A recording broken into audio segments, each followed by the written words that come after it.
Live, local, now. WTOC starts with breaking news.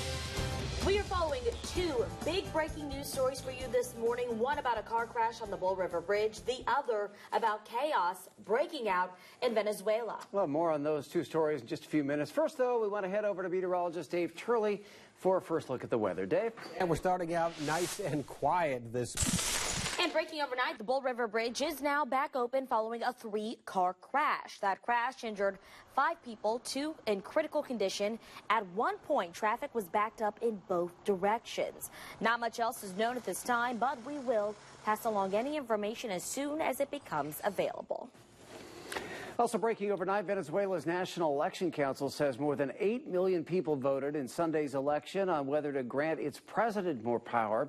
That vote will allow President Nicolas Maduro to replace the current legislative body that will have the power to rewrite the Constitution. However, those against the move say only 2 to 3 million people voted.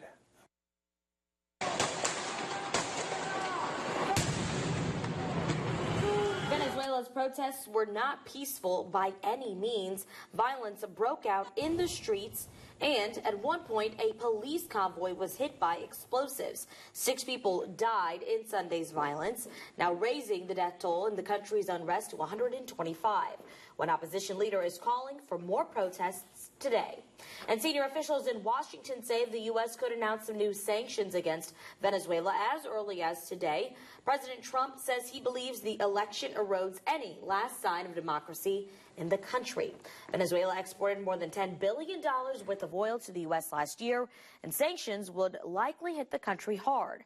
That could strengthen public resistance to Maduro, but it would also worsen Venezuela's crippling food and medicine shortage. Reaction continues to pour in surrounding those violent protests. Tasia Reed's joining us now from the live desk. Tasia, we understand that Ambassador Nikki Haley is weighing in on the matter.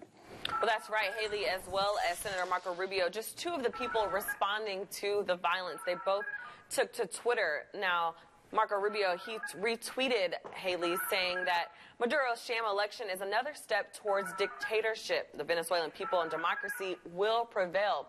Now, he also tweeted a longer statement saying that he stands with the people of Venezuela, followed by a long statement saying Maduro's regime is fraudulent, encouraging President Trump to expand his sanctions, reiterating the importance of standing with them and their struggle for freedom. Well, we're continuing to follow some breaking news out of Venezuela, where violent protests have killed 6 people. We'll tell you how the State Department is responding to the situation. Taking a look at some of this morning's top stories, retired Marine General John Kelly starts his first day on the job today as the president's chief of staff. This comes after Reince Priebus was forced out of the position last week. White House officials are optimistic he can bring order and discipline to the administration.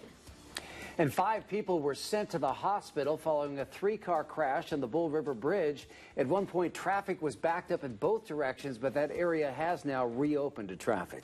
And protests in Venezuela turned violent, killing 6 people in the process. It happened when voters went to the polls on whether to grant its president more power. The vote will allow President Maduro to replace the current legislative body that will have the power to rewrite the Constitution.